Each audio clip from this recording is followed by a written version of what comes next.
اپنی تکلیفوں کو غیروں کے سامنے بیان نہ کرو۔ آج زمانہ وہ نہیں ہے کہ پہلے لوگوں کے ساتھ عدل و انصاف کیا کرتے۔ آج شکایتوں کو لے کر لوگ مذاق اڑاتے ہیں اور زیادہ حالات بگاڑتے ہیں۔ آج یہ وہ دور چل رہا ہے۔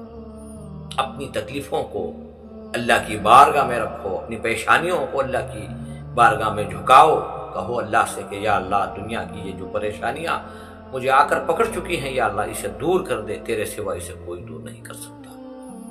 اللہ کے سامنے سلنڈر ہونے کے بجائے، اللہ کے سامنے کہنے کے بجائے اگر لوگوں سے کہتے پھرو گے تو تمہاری کمزوری لوگوں کے سامنے ظاہر ہوگی، اور آج کے دور میں کوئی کسی کے ساتھ بھلائی کا معاملہ کرنے کے لیے تیار نہیں، ہر کوئی موقع کا فائدہ اٹھانے کے لیے تیار ہے۔ یہ وہ فتنوں کا دور ہے جس سے ہم گزر رہے، لیکن وہ ذات ہم پر بڑی ہی مہربان ہے۔